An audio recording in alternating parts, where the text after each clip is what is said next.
Got my cuz in the building. This weekend we have UFC 292.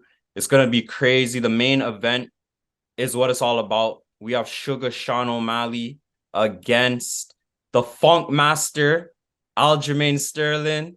I'm your boy Jayo Sto. Got my boy DayDay. DayDay in the building.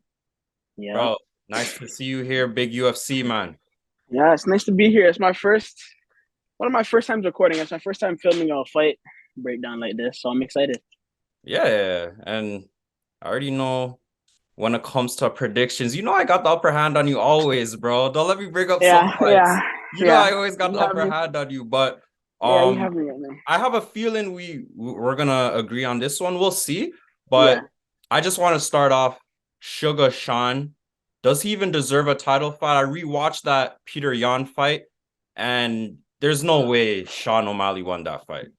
Yeah, yeah. I don't think he deserves a title shot, but I think he's in a position right now where the UFC really want to push him and they just want to get the belts off of Aljo. And especially with him fighting Piotr Jan, I think that's the only reason. If you look at his previous five fights, Hali and Pava, Pedro Munoz just went to a no contest because of the eye poke. And then Chris Montino, a guy who came in on like a week's notice, who had another UFC fight and got toasted after that. So I really don't think he deserves this. I think it's just to throw something at the wall because there's no downside for O'Malley. If he loses this fight, people are really going to say, "Oh, he only had a close decision with Tian, which he never really won in the first place." So I don't think that this is a bad situation for O'Malley. I think it's just if he wins the belt, then good. But if he doesn't, nobody really expected him to win anyways. Yeah, because you just named some guys. I'm gonna be honest, I don't even know who those guys are. But again, I'm just gonna stick with the fight. Every single time to end the round, Peter Yan's on top of O'Malley. So, like, Yeah, what are the judges seeing? There's only one time I really think Suga caught with the knee. He caught Peter Yan with the knee and it busted yeah, him up. But yeah. other than that, Yan threw the harder strikes. He mixes it up more. And I just want to say, recently, this is what Suga said. Quote me on this. He said, life or death, don't make him grab me. Yeah, yeah, You yeah, heard it, right? He's like, life or yeah. death, don't make him grab me. Don't make a mistake. He'll make a mistake. I'll find his chin. Bro, he just wants I to don't stay like on the hearing that. feet. Yeah, He's telling you I, he just wants to stay on the feet. He doesn't want to get into a wrestling match. I don't, I don't think he wants to get into a wrestling match. I think he's looking to keep it on the feet, and I think he's gonna try and go for the knockout when he senses he has the real opportunity to go for it. I think he's gonna be uncomfortable because as soon as the fight starts off, I think Aljo's gonna be pushing him against the fence. He's gonna be walking towards him, throwing leg kicks, just being fast to push the pace. You've seen in the fight with Corey Sandhagen, they fought what a few years ago, and he went out, pressured Corey against the cage, got his back, and lashed up that choke. I think, Nasty submission. and I don't even think that Aljo has to necessarily get a clean takedown on him. He just has to initiate the grappling. And if he gets him against the cage, which I think Sean is going to back up, I think it's over for Sean. I think Yeah.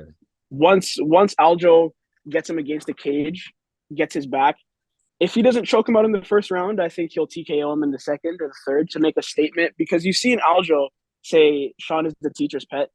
So I don't even think Aljo really feels like Sean deserves this opportunity for the belt. I think Aljo was looking at bigger things. You're looking at if he wins this fight, bantamweight goat, and then you go up to fight at Move up. 145, challenge Volk, Hmm. and I think he has. There's more legacy in this, and it's an easier fight. I really think if Aljo doesn't choke him out in the first round, he's going to try and TKO him badly with ground and pound in the Yeah, second or third. Aljo already did all the hard work. This is like Yeah, it's just like in life, you finish the hard stuff first and then leave the easy stuff for later. Do your hard yeah, stuff when you're young and then you relax in your senior days, bro. Vacation those days, hit Florida, hit all the nice islands. But again, with Sugar, I just want to get your takes of just his style, his lifestyle, just him as a guy. You see him driving around in the pink Lambo. yeah. Is a pink Lambo something you would whip around? No, I think he's really trying to capitalize on that Nelk young fan base because you see the UFC is really making a push, making deals with like Nelk Boys and Barstool Sports. So I think Sean O'Malley's fan base is really the. I think they're trying to get the young Twitch fan, those young streamer base because you see him pull up, hang out with 6ix9ine, things like that. So he's with the popularity and he has a good fan base. So I think if he wins the belt, it'll be a good thing for the division. But I really don't see it happening. If he loses, or when he loses to Aljo, because I think he's going to lose. I don't. I don't know where he goes after this. You know, and I don't because if he loses to Aljo, I don't really see him. Like I think about people in the top 10. I don't really see Sugar hanging around. I don't think he has the like Corey Sandhagen. You even see he's trying to implement the grappling more into his game. I don't really see. He can't bang with those guys. Yeah, I don't think He he'll be can't able to bang bang with with those those guys. guys. And And again, you I mentioned see, Aljo going up, right? yeah, So if Aljo goes up, Marab's next in line. yeah, Marab is next in line, and I think that's the main reason he's doing that. He's looking out for his man stem. You know, he wants to keep the belts within the family. yeah, Marab is his training partner. That's his dog. So Marab's the next in line, and even if it's not Marab gets the title right away, it's gonna be a scrap between Marab and Sandhagen because Cheeto. Again, I want to talk to you about Cheeto. Actually, let's talk about Cheeto right now. Cheeto yeah. on Embedded, he's like, oh, if I win against Munoz, I'm right there fighting for the title. That's cap. That's cap. He just lost to Sandhagen. There's no way I'm putting Marab against Sandman next. If Aljo actually goes up, and I think he's gonna go up. There's Yeah. no way Cheeto lost to Sandhagen, and the fight wasn't even close. And especially against Pedro Munoz, I don't see him getting a title shot off Pedro Munoz, especially with the win streak that Cheeto had to go on to even get to the Sandhagen fight. I don't think a win over Pedro Munoz will really, unless he gets a crazy knockout, maybe because all these guys are on the same card. You do have Cheeto could have the rematch with Sandhagen, or not Sandhagen, with O'Malley. Mm. If O'Malley loses to Aljo, I think that would be a good fight that people were looking out for because although Cheeto got the win. It was controversial because of the leg kick, and then Yeah. it. But I personally think that Cheeto won that fight, and I think he was looking good with the leg kicks, even though it ended like the perennial nerve kick. You mean to kick the spot. It's not like it's an accident. So when people say like it ended because of fluke leg kicks, I mean if you're the calf kick, people know what they're trying to do. They're trying to shut down the nerve and get you to not really be able to stand properly on that foot. And to say that Cheeto didn't really win that fight is like a cop out, I think, for O'Malley fans. I view that fight as the Connor Dustin fight. Yeah, At the end of the day, Connor, yeah, his leg did break, but before that, he was getting smashed. yeah. So, like, it is what it is. Again, Cheeto, if he wins, like, yeah, that's a good win, but Pedro Munoz only has 2 wins in his last 5 fights. That's not impressive. Yeah, It's not impressive at all. I think Marab's the next guy in line. Um, there's no way you could have anybody over Marab right now. He's obviously number one contender, but yeah, these guys aren't gonna scrap, right? And I respect that. You can't just you're training with a guy, why fight him? I yeah. remember when Especially they're when you trying can to move up. yeah, I remember when they're trying to get Usman and Izzy to fight. It's like these guys aren't gonna fight. Yeah, Like at the end of the day, they're two African mans that have belts. They wanna have as many as possible, right? yeah, Again, the drip with you already talked about O'Malley's drip. So yeah, they were playing, there was a game that Aljo was playing. It's like the name game. They name a UFC fighter and then you say the first thing that comes to your mind. mhm, And Aljo was just mad, humble. He was saying they named him Henry Cejudo. He's like Olympic gold medalist. They named just some other guys. He wasn't saying anything bad, but the drip, man. This guy had some bottoms in, and you know, the more championship fights you get, that check keeps getting bigger. And this yeah, guy had some gold bottoms in. I'm like, okay, Aljo's here. Like, he's yeah, always gonna have gold chains like Mr. T. But hey, yeah, man, the drip is looking serious with Aljo right now, man. yeah. And I think with this fight, Aljo has a chance to like kind of win the fans back because since his Piotr Jan fight, he hasn't really gotten the respect he deserves. I think I think people, or the first Piotr Jan fight where he was losing, he was getting smashed up until he got the knee in his head, but he didn't ask to be kneed in the head. You know, Piotr Jan threw the knee, which was It's wild. cheating. Got himself disqualified. You can say that he was acting a little bit after when he was rolling around, but I mean, he got kneed in his head illegally, so it wasn't his fault. Everything after that has been excellent, though. There's Mm. nothing really to complain about. The second Piotr Jan fight controlled him, got the decision, and then Beat some fighting, legends.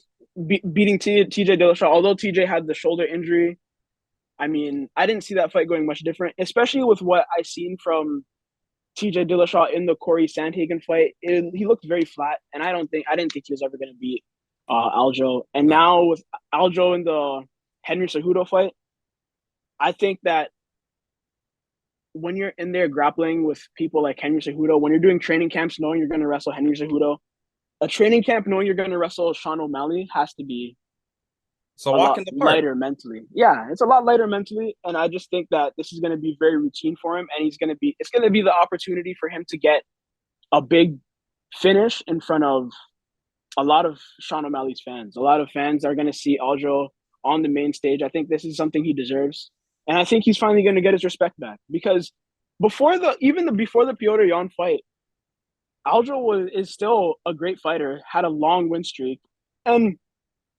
it's kind of crazy that he all of a sudden got that hate. So I think he'll get his respect back and move up. And if they give him the Volkanovski fight, I don't know if they would give him the Volkanovski fight right away if he moves up because you know Dana doesn't really like Aljo. I don't think he's looking to do him any favors, especially with how this fight went down when they're trying to say that Aljo was trying to get the fight scheduled for a later date and things like that, saying a lot of weird stuff. So yeah, I think Aljo I think Aljo's going to run through him and move Yeah. up, Yeah. solidify himself as the bantamweight goat.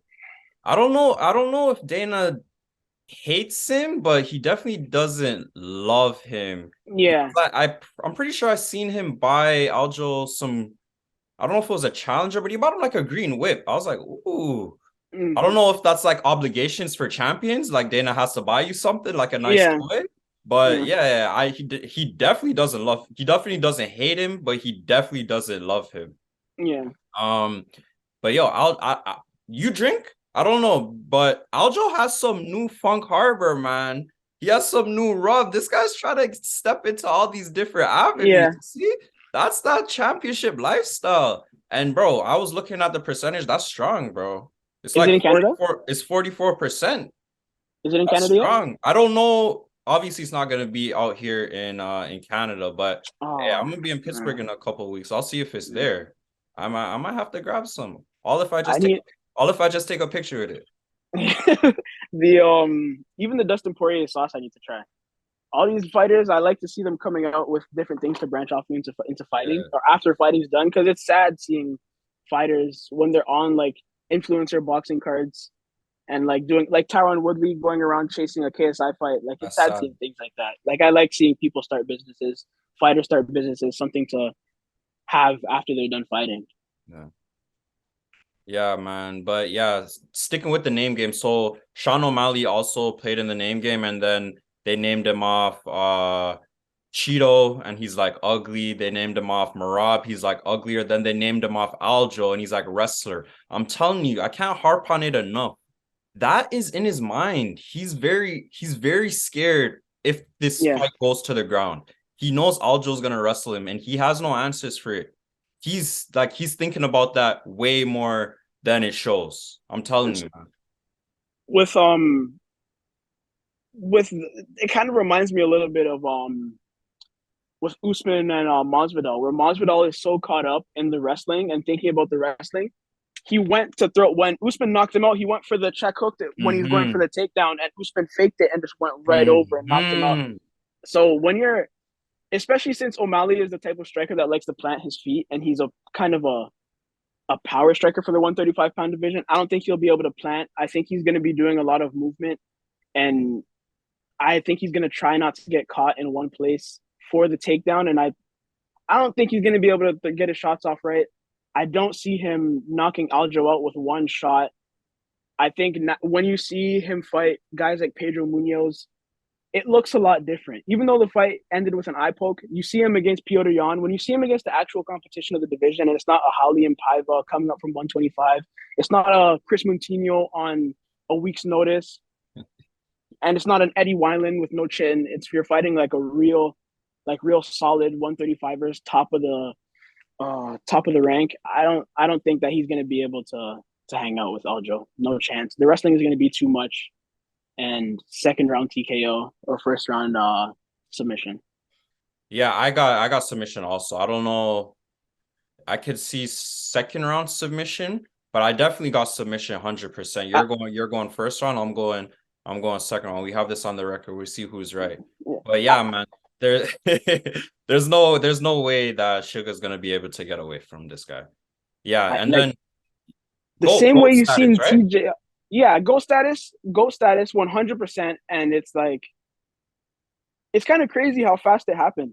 1 second people were kind of knocking Aljo, still knock Aljo for the Still. Piotr Jan loss, or it was a loss even though he got kneed in the head, but a great career outside of that. And I hope that people don't hold that against him because it's really not his fault, and it's not even fair to even hold that over his head. And I think he's gonna silence all the doubters after this weekend. Yeah. And we'll see because you know how the crowd gets. Aljo's a New York guy. Boston's not too far right there. We'll see if Yeah, he gets some boozers, some Aljo chants.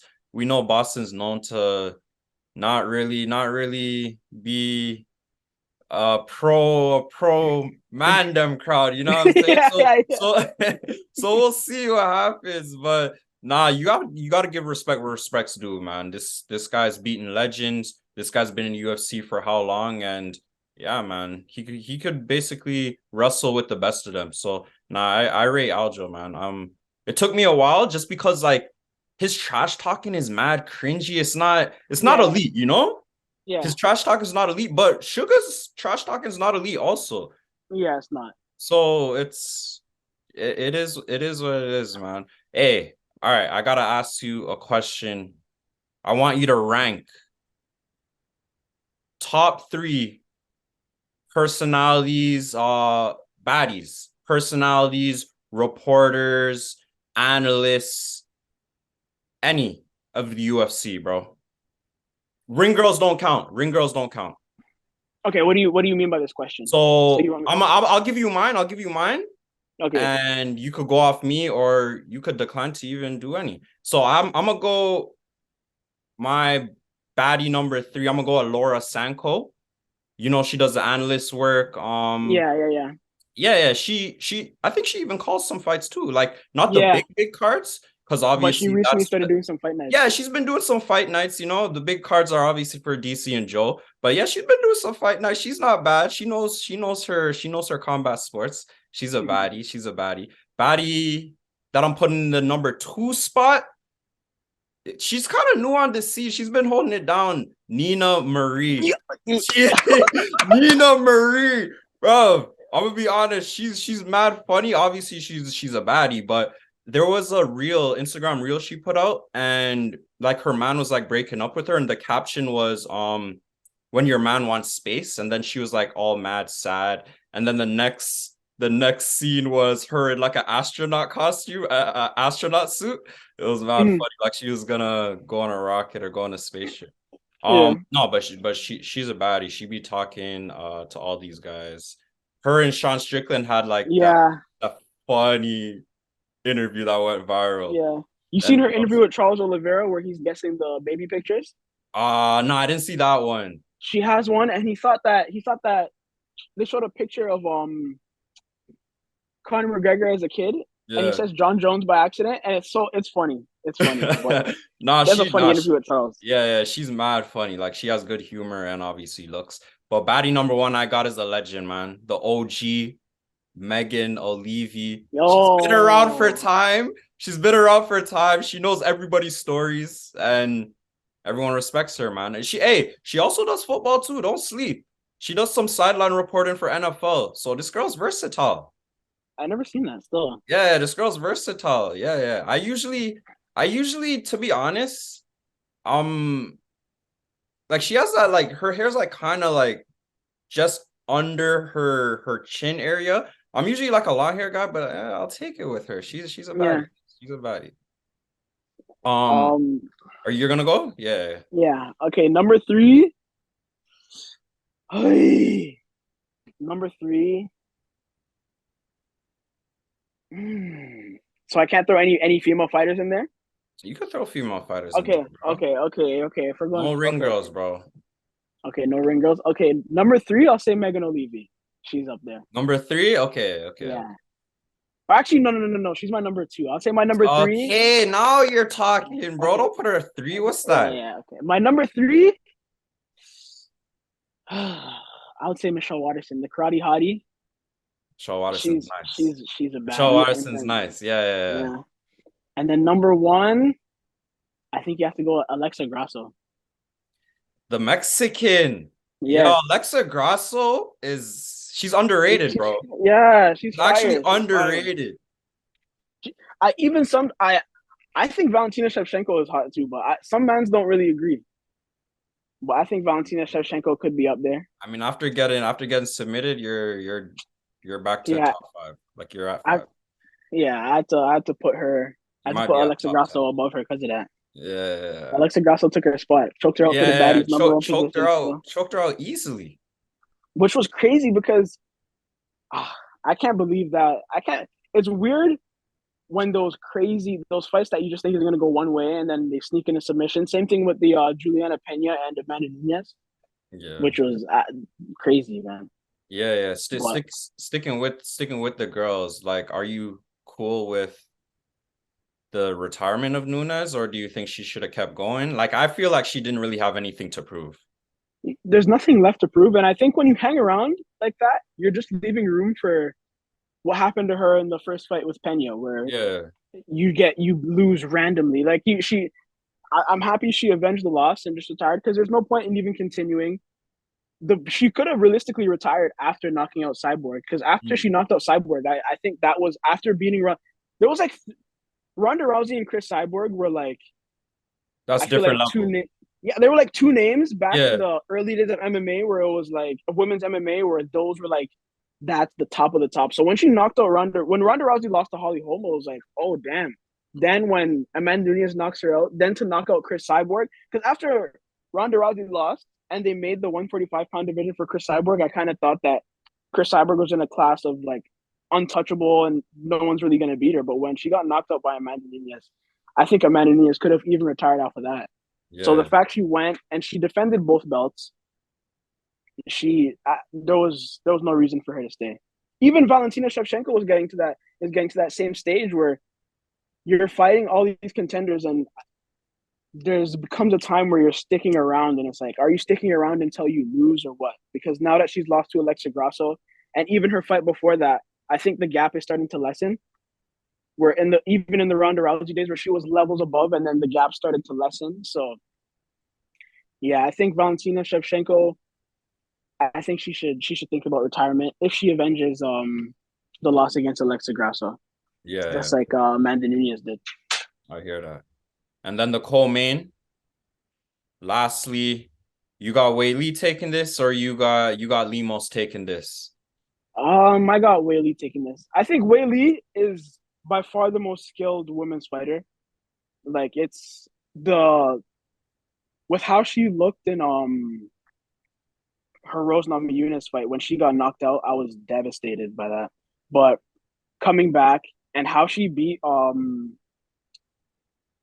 Jędrzejczyk after their first encounter, like she dusted her up. Their first fight was closer than she dusted her up. Yeah. And and I think that she's gonna be one of those fighters that you see stay at the top of the division for a very long time until she decides to lose. Because even Rose Namajunas, I think she's kind of taken a fall.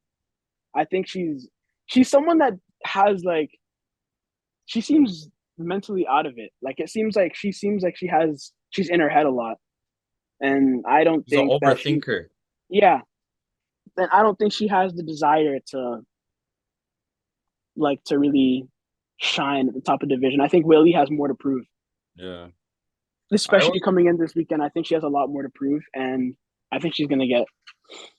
I think she can finish her. Finish her on the Yeah. ground. I always feel like the girl who has the shorter hair is the more dangerous fighter and the more Yeah. scary fighter. Yeah, But that's not, a, but not, but not. I got Wei Lee taking it too. I got Wei Lee taking it too. No, I'm gonna come clean though. Like, I feel like I don't wanna watch this division unless it's Wei Lee versus Rose or Wei Lee versus Joanna. yeah. But obviously Joanna's done, and who knows if Rose or when Rose is gonna come back. But right now, Wei Lee, she's just in a class of her own, man. That power. I don't know if you've seen back then. She lifted up Francis. I don't Yeah, know I if seen that. I seen bro that. that she did that with ease. Yeah. She just picked up Francis and gone with ease. I was like, what? That girl's strong. She has a strong base and Yeah. obviously dynamite in her fists, right? Like that And girl. that's when you have knockout power in the smaller divisions, it makes you so much more dangerous. And she's very well rounded. She's not someone that's just going out there looking to knock you out. She tries to mix it up, and she's uh she's a 5-star fighter for real. Yeah. All right, man. It's not all the time we agree on these fights, but sheesh. There's a first time for everything. We both got the champions retaining their belts. Uh you have Instagram? Where do people can follow you at? You could find me at DayDay.s. That's DayDay with two Y's on the second day.s. I recently changed it from DayDay to Silva. Neymar went to Saudi Arabia and it broke my heart. I had my name since I made my Facebook account in grade 4. I had it DayDay to Silva because I was a Neymar fan. He went to Saudi Arabia. That broke my heart. We're not gonna see Neymar get a Ballon d'Or. That hurts. It's a heartbreaking thing, but we move. So yeah, Yeah. DayDay.s. Uh, yeah, you can find me on Instagram or on Twitter at day_day to Silva. Yes, sir. Yeah.